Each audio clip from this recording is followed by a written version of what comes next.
Welcome back to the deep dive. We take the complex stuff, pull out what matters, and give you the strategy. And today, we are diving deep into something huge, probably the biggest mental block in fitness, honestly. Which is? It's like universal fear of calories. Yes. The calories are the enemy narrative. It's everywhere. Yeah, totally. So if you're listening and you automatically think, okay, gotta get leaner, means eat less, way less, then yeah, this deep dive, it's definitely for you. Our mission today is simple.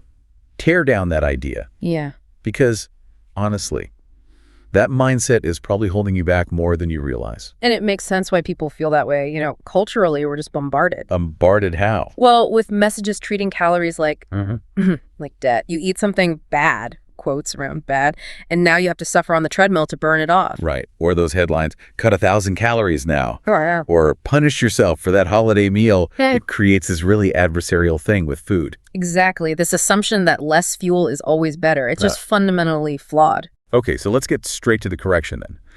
The core insight from all the source material we looked at. It's simple, really.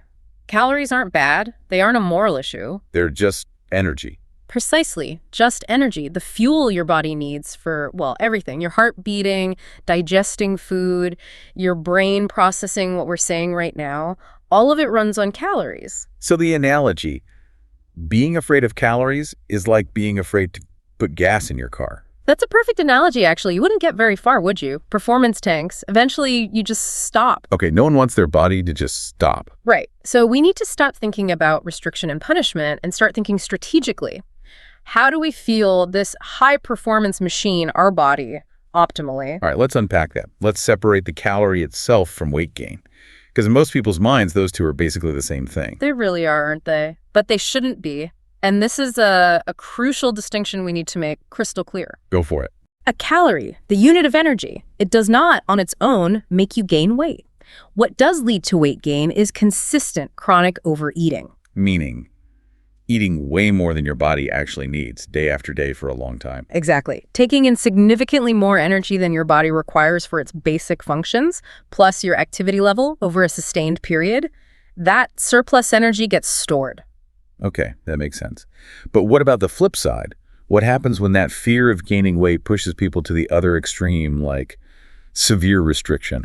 Yeah. The danger of chronic undereating. This is something people often overlook or even see as a sign of success. Like, wow, I'm being so disciplined. But it backfires. Especially if you're trying to get stronger or, improve endurance. Oh, it backfires spectacularly. Yeah. Because your body doesn't see a diet. It doesn't understand your aesthetic goals. It just thinks. Famine. It interprets severe restriction as a threat to survival.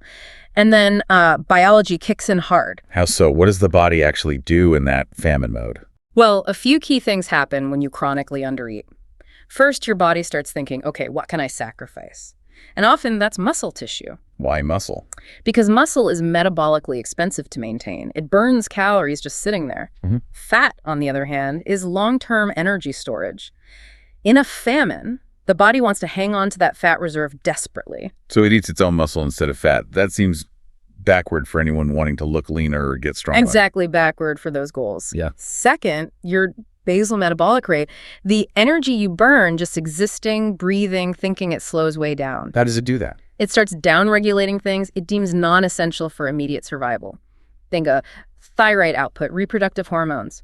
It's trying to conserve every single scrap of energy. And the third thing? Third, you just feel awful. Mentally, physically, you're running on empty, tired, cranky, zero motivation. Your training quality tanks. Recovery takes forever. So this famine signal basically shifts your body away from the goals most people have, getting leaner, stronger, performing better. Completely away from them. It becomes a survival machine, not a performance machine.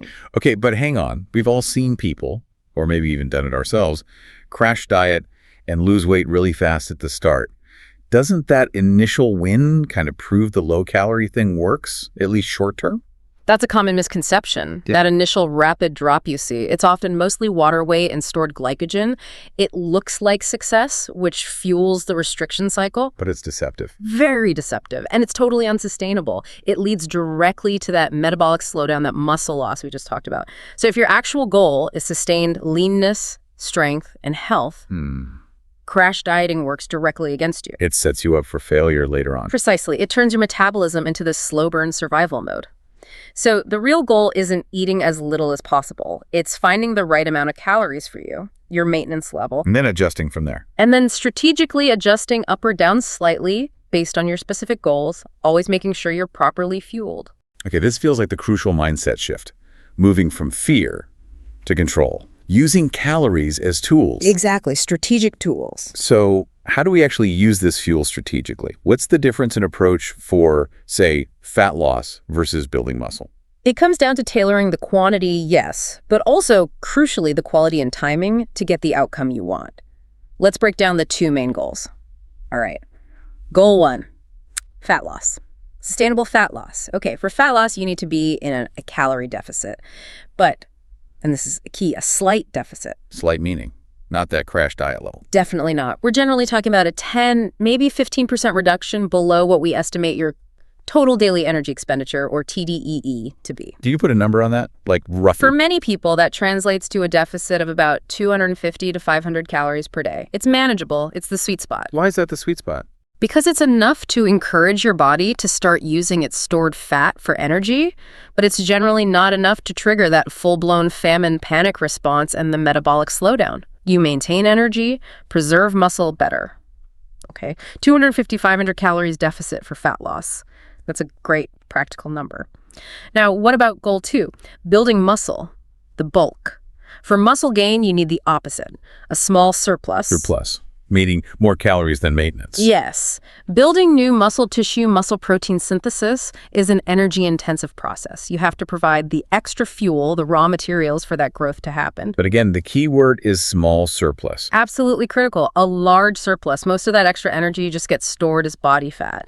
We're often looking at maybe 100, 300 calories over your maintenance level, just enough to fuel the muscle-building process efficiently. Okay, wait a second. If you're eating in a surplus, even a small one, doesn't that mean some fat gain is basically unavoidable? How do people deal with the fear of the scale going up, even if it's intentional for muscle? That's a really important question, and yes, realistically, avoiding any fat gain while in a surplus is biologically very, very difficult. But we can influence how those extra calories are used. How? Through macronutrient partitioning, basically focusing on the quality of those surplus calories. To maximize muscle gain and minimize fat storage, protein becomes absolutely critical. So bumping up the protein within that small surplus. Significantly. If you're aiming for muscle growth, a good chunk of those extra 100, 300 calories, maybe 25 to 35% of your total intake needs to come from protein. And if the surplus comes from junk? If your surplus is mostly, say, high-fat, low-nutrient processed foods, your body doesn't have the necessary building blocks for muscle. That extra energy is much more likely just to become fat storage. It's about using the surplus strategically for repair and growth. This connects perfectly back to that client example you mentioned from the sources, the one terrified of carbs. Ah, yes, the carb fear. So common. Bread, rice, potatoes. Seen as instant weight gain fuel. Because they're calorie dense, right? Yeah, exactly. And this client had cut them out almost entirely, which meant she felt constantly sluggish, no energy for workouts, miserable, basically. So what was the fix? Did she just have to accept feeling tired to lose fat?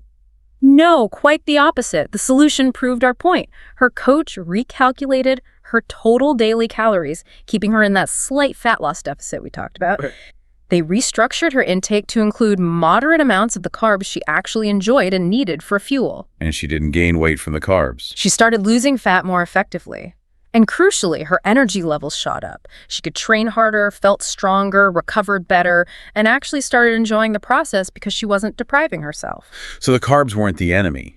The overall calorie balance was the key, and the carbs became strategic fuel within that balance. Precisely. It was about balance and strategy, not just elimination. That shift in perspective, seeing carbs as fuel, not foe, that's liberating for people. Okay, really powerful example. So let's get practical now. For someone listening who's ready to ditch the fear and find that peace with food you mentioned, what are the steps? Right, the actionable stuff. We've got 3 key steps focused on building awareness and consistency without obsession. Step 1. Track for awareness, not obsession. And I really want to emphasize the not obsession part. Meaning using tracking apps or a food journal. Yes, but only as a short-term learning tool, like a diagnostic. Maybe for a week or two, it's not a life sentence. What's the goal of tracking then? Just to see reality versus your assumptions. Most people are honestly shocked when they see where hidden calories come from. Drinks, sauces, handfuls of nuts, little bites here and there. That calorie creep. So it's about getting an accurate baseline. Exactly. Once you know roughly what your current intake looks like and what different foods contain, you can start making informed choices. You develop a better intuition, and then you can ditch the app. Knowledge empowers you to stop obsessing. Okay, knowledge is power, but data overload can be paralyzing. Good distinction. Once you have that awareness, what's step 2? Focus on quality and quantity. This brings us back to the fuel analogy. Think about your body's energy budget. Quantity is the total amount of money, the total calories. And quality is how you spend it. Perfect. Quality dictates how that energy affects your body. Let's say you eat 2,000 calories. If that's mostly processed sugars, refined grains, unhealthy fats. You'll probably feel hungry again soon. Cash. Yeah, you'll likely get an insulin spike, feel hungry quickly, and your body won't get the micronutrients, the vitamins, minerals it needs to function well. It promotes storage. Versus 2,000 calories from whole foods. Yeah. Lean proteins, vegetables, fruits, healthy fats, complex carbs. Yeah. That same 2,000 calories provides satiety because of fiber and protein, stable energy release, and all those essential micronutrients your body needs to run efficiently. So it's not just calories in, calories out. The type of calorie matters for how you feel and how your body responds. Massively. We need to optimize the nutrient density of our fuel, not just the sheer volume. Okay, quality and quantity. But does this mean perfect eating all the time? Like, what about that birthday cake or pizza night? Does one-off meal wreck everything? Great question. And that leads perfectly into the third step, which honestly provides huge long-term stress relief for people. Which is perspective. Step 3 is understanding consistency over perfection. The source material was clear on this. One high-calorie meal will not ruin your progress. Just like one salad won't instantly give you abs. Exactly. It's about the bigger picture. People get caught in this trap of all or nothing thinking. They have one bad meal or bad day and think, well, I've blown it, might as well give up for the week. Yeah, the pass-fail mentality, it's destructive. Totally. What actually shapes your body, your health, your performance over the long haul is your consistent habits. The things you do 80 or 90% of the time, day in, day out, week after week, month after month. Not the occasional exception. Not the rare indulgence. You have to zoom out. Look at your weekly average intake and activity, not fixate on a single daily spike or dip. Consistency is king. Okay, that feels much more sustainable and less stressful. Let's try and sum up the big shift we want people listening to take away today. The main thing is, calories aren't the villain. Stop seeing them as something to fear or avoid at all costs or punish yourself for eating. They're just energy, strategic, measurable fuel. They're part of the solution, not the problem. When you let go of that fear, you gain this incredible freedom. Freedom to eat strategically, to fuel your workouts properly, to actually enjoy food without guilt. You become the driver, controlling the fuel for your specific destination. You got it. You're the boss of your own fuel tank, using it deliberately to get where you want to go. Embrace the fuel. Use the tools we talked about.